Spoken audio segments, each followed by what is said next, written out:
spēlējot spēli, bija ļoti interesanti uzzināt tās pareizās definīcijas dažādiem terminiem, kā piemēram vardarbība ģimenē vai mobbings un tam līdzīgi, jo tas paplašina manu pieredzi. Un man bija ļoti fantastiski spēles biedri, un tāpēc mums bija ļoti jautri spēlēt. Mēs meklējām dažādus risinājumus dažādām situācijām.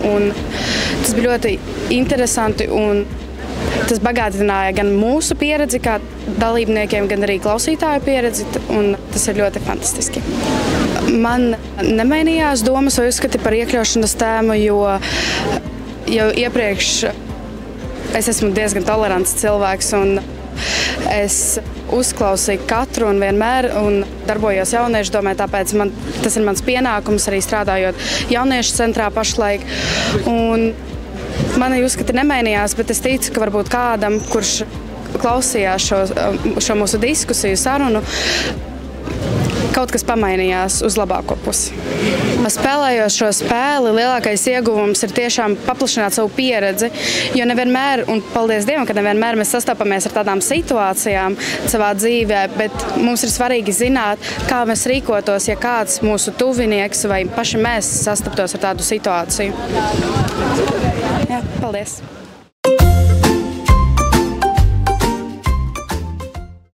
Šodien mēs diskutējām ar ļoti foršiem cilvēkiem, gan no valsts institūcijiem, probācijas dienesta, Open atdošais centrs, bērnu aizsardzības centrs un arī izglītības zinātnes ministrija par to, kā mēs kopā varam sadarboties un kas ir tie problēma jautājumi.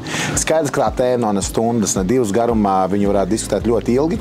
Sarunas ir iesāktas un kāds bija tas mūsu organizācijas mērķis arī pulcēt šeit cilvēkus, kuriem tas interesē, kuri par to deg un iekustināt ledu, jo mēs redzam tieši šajā darbā ar jauniešiem ir ierobežotām iespējām, tomēr dažādas problēmas, kuras mēs varētu uzlabot, ja mēs vienkārši sarunātos pie galda vai e-pastās ar telefonu, vai tikai sarunātos. Un šeit ir tā problēma, ka, diemžēl, dažkārt mēs nesarunājamies.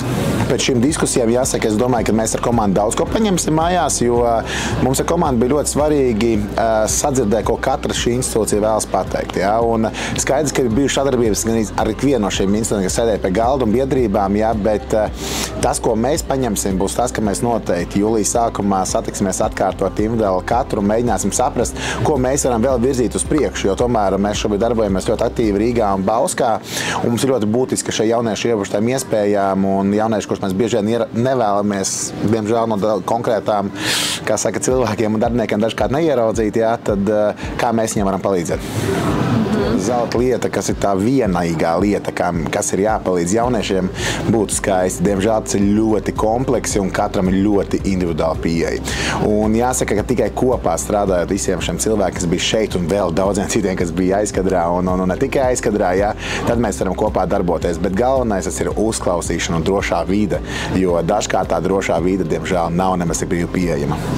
Jaunieši ierobežotām iespējām saskarās ar cilvēciskumu, diemžēl visbiežāk, jo viņi tiek nosodīti un nosodījums pārvēršās, kā saka, negatīvās attieksmēs vienam pret otru, nevēlēšanās nedz iespējams mācīties, nedz pamest to, ko viņš dara, tas, proti, pa aizliegtām vielām, visu pārējo, jo, ja mēs nosodam, tad mēs neveidosim nekādu komunikāciju, ja, un nosodījums un tā vide vienkārši gaisotne, kurā viņš atrodas, tā ir tā lielākā problēma.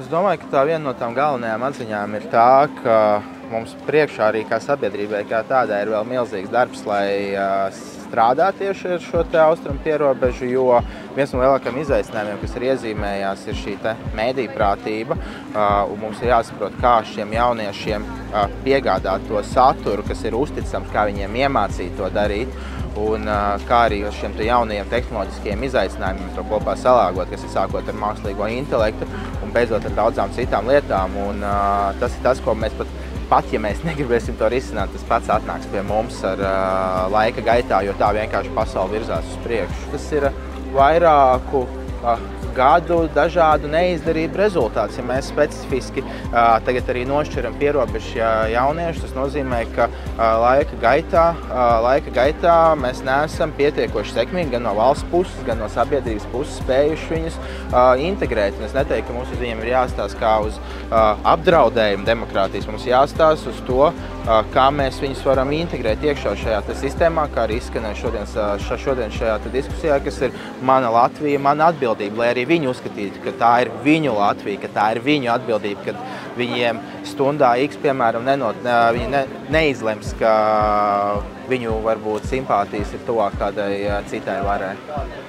Ar katru jaunieti tai pieeja ir jābūt individuālai, jo šobrīd mēs arī Latvijā, ja mēs paskatāmies šo demogrāfijas stāstu, ka mēs paliekam aizvien mazāk, mums katrs cilvēks ir vērtība, un vai kādam tas ir ģimene, kādam tas ir draugi, kādam tā ir tā pati valoda, mums ir jāspēj uz šo jautājumu skatīties ar kompleksiem risinājumiem, jo viena pareiza atbilde visiem nebūs, un mums ir jāstiprina tajās dažādajās jomās, lai viņš justos šeit piederīgs, lai viņš justos, ja viņš nemīlēs valdību, nemīlēs politiķus, nemīlēs kaut, bet viņš mīlēs to vietu, viņš mīlēs zemi, viņš jutīsies atbildīgs pret draugiem, pret māmu, pret tēti, pret savu darba vietu, un tas ir, tāpēc mums ir uz to jāskatās komplekss. Pirmkārt, es nezinu, vai tāda vide jebkad un jebkur pasaulē eksistētu, kur visi jūtas sadzirdēti un ieklausīti. Un tas ir viens no tādas reālās pasaules reālijām, es teikšu tā,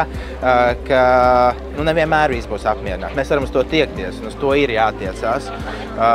Un skaidrs, ka tas pats, kā jau arī saslēdzās ar iepriekšējo jautājumu, tas ir darbs politiķiem, darbs ģimenei. Teiktu, ka visi šādi jautājumi sākas ģimenē, bet līdz galam tas, kas mums ir jāsaprot, mēs 100% rezultātu nekad nesasniegsim, jo mēs arī tagad, piemēram, pastamies Latvijas parlamentu, mēs esam tik dažādi, mēs esam sabiedrības spoguls, un kas vienam liksies iekļaujoši, otram liksies diskriminējoši.